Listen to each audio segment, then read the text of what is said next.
नमस्कार, since independence में आप सभी का स्वागत है। जैसा कि आप सभी लोग भली भांति जानते हैं कि जयपुर में नगर निगम चुनाव ज़ोरों शोरों से हैं। जयपुर में जो नगर निगम है उसको दो हिस्सों में बांटा गया है, एक जयपुर ग्रेटर और एक जयपुर हेरिटेज। जयपुर हेरिटेज की जो चुनावी प्रक्रिया है आज समाप्त हो गई है। शाम 5 बजे जो मतदान का जो समय था वो ख़त्म हो गया है, सारी वोटिंग प्रक्रिया ख़त्म हो गई है और अब 1 तारीख को जयपुर ग्रेटर के चुनाव होने हैं। उसी के सिलसिले में एक खास बातचीत के लिए हम वार्ड नंबर 57 से, जयपुर ग्रेटर के वार्ड नंबर 57 से सिद्धार्थ भारद्वाज जी, जो एक निर्दलीय उम्मीदवार हैं, उनसे कुछ गुफ्तगू करने आए हैं, उनसे कुछ जानकारी लेने आए हैं कि वो अपने क्षेत्र के लिए किस तरीके से विकास करेंगे, क्या उनका विजन है, क्या उनके आइडियाज़ हैं। तो हम सिद्धार्थ जी से बात करते हैं। सबसे पहले सिद्धार्थ जी, आपका बहुत बहुत स्वागत है हमारे शो में। और सिद्धार्थ जी, मैं आपसे जानना चाहता हूँ कि आप अगर जीतते हैं या नहीं भी जीतते हैं, जो भी होता है, आपका क्या विजन है अपने क्षेत्र के विकास के लिए? देखिए, ऐसा है, मेरा जो क्षेत्र है वार्ड नंबर 57, उसके अंतर्गत जो क्षेत्र आता है, जो कॉलोनियाँ आती है, वो हैं चित्रकूट सेक्टर 1, 2, 3, 4, 5, 6, 10 और महादेव नगर और कुछ विद्युत नगर क्षेत्र। ये जो क्षेत्र है, ये क्षेत्र जयपुर में सबसे पॉश एरियाज़ में गिना जाता है। यहाँ पे ज़मीनों के जो दाम है वो 80,000 रुपये मीटर से लेके 1 लाख रुपये मीटर तक हैं।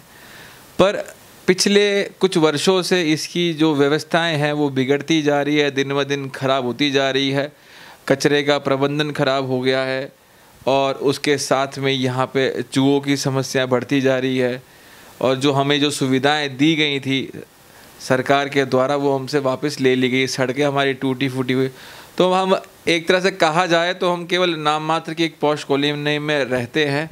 बाकी जो एक समस्या हो बहुत पिछड़े क्षेत्र में होती है वो यहाँ डेवलप हो गई है। हर गली में आपको कचरा मिलेगा, टूटी सड़कें मिलेगी, पानी जमा हुआ मिलेगा, बिजली के खंभों पे लाइटें नहीं हैं। इसके साथ ही आपको जो हमें जो सुविधाएं मिली थी, प्राथमिक स्वास्थ्य केंद्र और हमारा कम्युनिटी सेंटर, वो भी हमसे छीन लिया गया। तो ये सब समस्या हमारे आसपास थी। लोगों ने कहा आप एक जनसेवक हो, आपको इस क्षेत्र में आना चाहिए। तो जनता के दबाव में मैंने ये निर्णय लिया कि मैं चुनाव खुद लड़ूंगा और खुद इस जो मेरे अड़ोस पड़ोस के जो लोग हैं, जो मेरे साथी गण जिन्होंने मेरे पे विश्वास जताया, उसको विश्वास जताने के लिए मुझे ये कार्य करना चाहिए, इसलिए मैं चुनाव लड़ रहा हूँ। तो सिद्धार्थ जी, आप ऐसा क्या नए काम करेंगे जिससे इस क्षेत्र का विकास होगा? ऐसा क्या आपके नए आइडियाज़ हैं? देखिए, नए आइडियाज़ तो ये है, जैसे हमारे यहाँ पे जो कचरे का प्रबंधन सही नहीं है, तो जो गाड़ी आती है वो गाड़ी वाला हमारे ना तो यहाँ साइन बजाता है, ना सायरन की आवाज़ आती है, तो चला दो चला जाता है और 2-3 दिन तक कचरा पड़ा रहता है।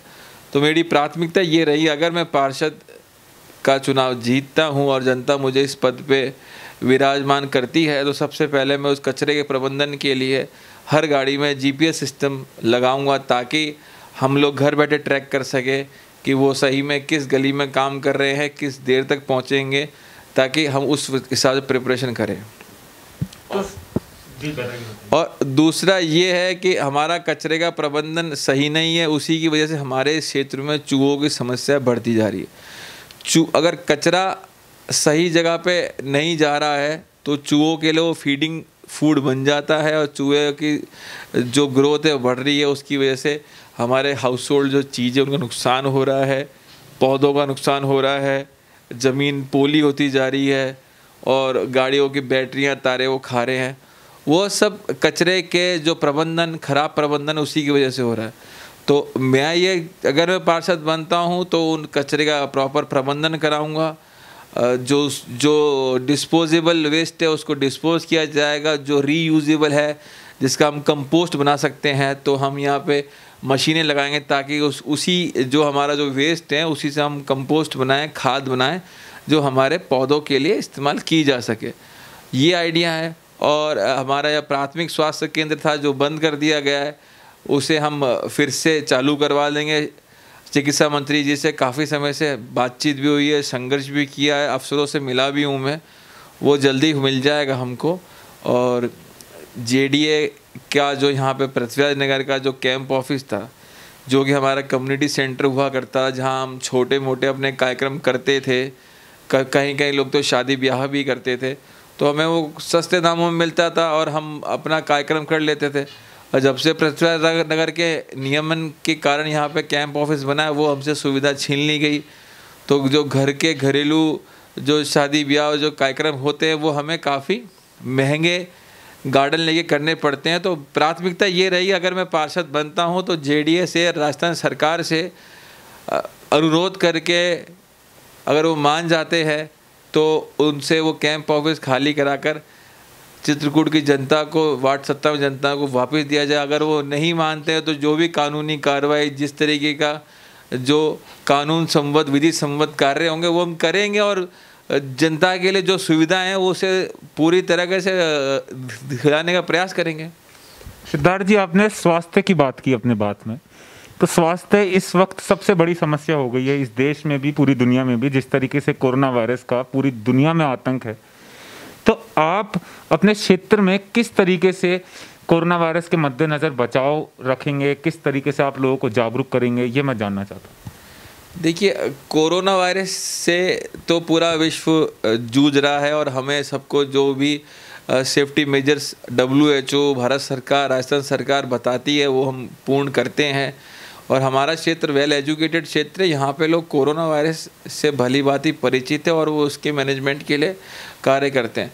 पर इसके साथ में हमारी जो अन्य समस्याएं जैसे डेंगू, चिकनगुनिया और मलेरिया आदि के जो मच्छर हैं जो हमारे वेस्ट में पनपते हैं, वो हमारे कचरे का जो प्रबंधन सही नहीं, उसकी वजह से, जहाँ वाटर लॉगिंग हो जाती है उसकी वजह से, तो उसको हम सुधारने का प्रयास करेंगे। अगर मैं पार्षद बनता हूँ तो मेरा पहला जो उद्देश्य रहेगा वो ये रहेगा कि भाई जहाँ पर पानी भरा रहता है, जो वाटर लॉगिंग क्षेत्र है, वहाँ से उसको ड्रेन आउट किया जाए ताकि ये जो मच्छर वगैरह है ये वहाँ पैदा ना हो सके। सर जी, आपने बात बताई कि यहाँ का जो क्षेत्र है ये वेल एजुकेटेड है, तो क्षेत्र तो वेल एजुकेटेड है, लेकिन जो क्षेत्र का उम्मीदवार है वो कितना एजुकेटेड है, ये मैं आपसे जानना चाहता हूँ। आप कितना एजुकेटेड है?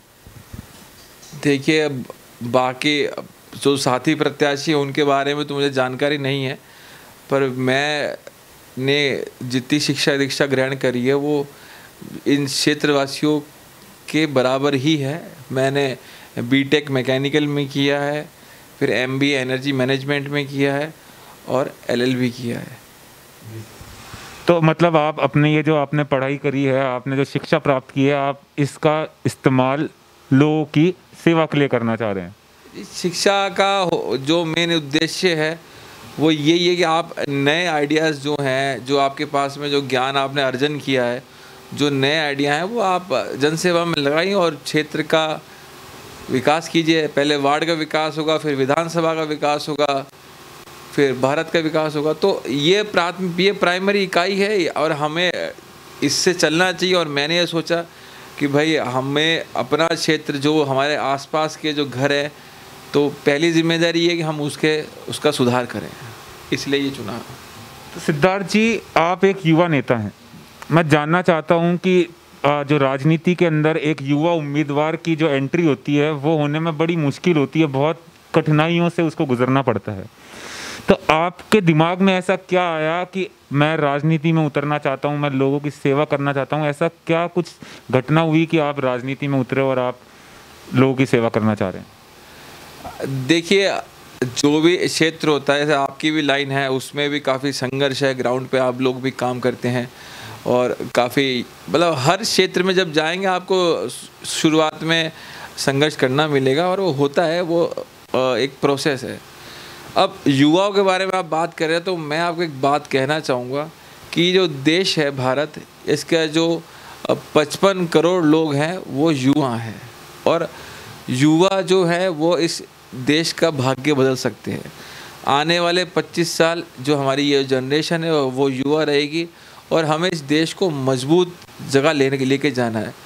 तो युवाओं को, आपको नए लोगों को, नए विज़न को, नए आइडिया को स्पेस देंगे तो भारत की तकदीर बदल सकती है। क्योंकि युवा आदमी जो आता है उसकी एक नई सोच होती है इनोवेशन करने की और रिस्क टेकिंग कैपेसिटी उसकी ज़्यादा होती है। तो वो हमारे लिए फ्रूटफुल होता है। यही मैंने सोचा कि मेरे पास जो आइडिया है, मेरे पास जो सिस्टम है, ताकि मैं लोगों के फ़ायदे के लिए इसको इस्तेमाल करूं। तो मैंने कहा राजनीति में आते हैं, जनता से निवेदन करते हैं, जनता हमें अगर उस लायक समझती है तो उस पद पे पहुंचाएगी, क्योंकि पढ़े लिखे युवाओं के लिए हर क्षेत्र में संभावनाएं हैं, तो राजनीति में भी संभावना है। तो मैंने इसलिए इस क्षेत्र को चुना और जनता ने मुझे कहा कि हम आपके साथ देंगे। मैंने जनता के बात मानकर ये स्टेप उठाया है।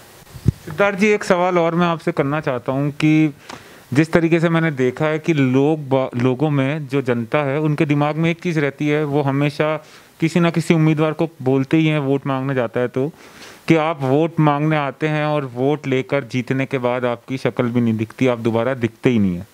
तो आपने ऐसा क्या सोचा है कि जनता को आप पर विश्वास हो कि आप उनका वोट लेंगे तो वो उनका जो वोट है वो बेकार नहीं जाएगा, उनका वोट जो है उसका इस्तेमाल आप सही तरीके से करेंगे, उनके हित में करेंगे।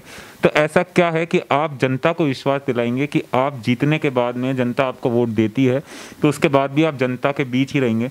तो उसके बारे में आप क्या कहना चाहेंगे? देखिए, जो जनता वोट देती है वो एक बहुत बड़ा आशीर्वाद होता है, एक जिम्मेदारी होती है, और उस क्षेत्र को बदलने के लिए एक लोकतांत्रिक हथियार होता है। तो उस जो जिम्मेदारी और ये जो आपको एम्पावर किया जाता है जनता के द्वारा, तो ये बहुत महत्वपूर्ण चीज़ है।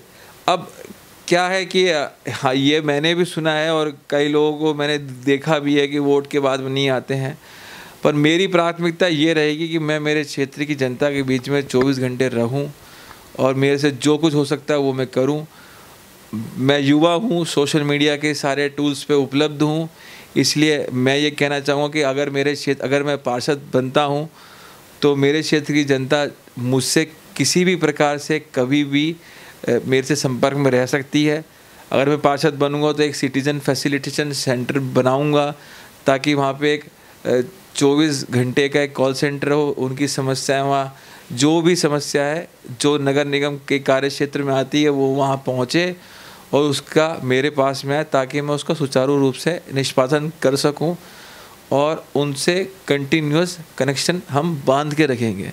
ऐसा नहीं है क्योंकि हम वो अब मैं कोई अलग प्रत्याशी नहीं हूँ, मैं उनका बीच का प्रत्याशी हूँ, उनका पड़ोसी हूँ, भाई हूँ। तो उन्होंने मेरे को रोज़ाना देखा है। अगर मैं बाज़ार भी जाता हूँ तो मेरे अड़ोस पड़ोस के लोग भी वहाँ जाते हैं, तो मैं इनके बीच से कहाँ जाऊँगा? मैं तो यहीं रहूँगा, स्थानीय हूँ तो यहीं रहूँगा भाई। मैं कुछ भी सामान लेने जाऊँगा तो मैं उनसे मिलूँगा, वही जनता मुझे मिलेगी, हाथ पकड़ के मेरे से जो कार्य कराने कहेगी वो मैं करूँगा। सिद्धार्थ जी, आखिरी कुछ 2 लाइनें आप हमारे दर्शकों को, जनता को आप कहना चाहेंगे कि आपको क्यों वोट दे और किस तरीके से आपको विजय बने? वोट इसलिए दे ताकि एक युवा आपकी सेवा करना चाहता है, उसे एक मौका दीजिए, एम्पावर कीजिए, ताकि हम अपने नए आइडिया लेके आ सके। और आने वाली 1 नवंबर को हेलीकॉप्टर के चुनाव चिन्ह पर वार्ड 57 की जनता मुझे मत और आशीर्वाद प्रदान करे, ताकि मैं उनकी सेवा आने वाले सालों में कर सकूं। धन्यवाद सिद्धार्थ जी।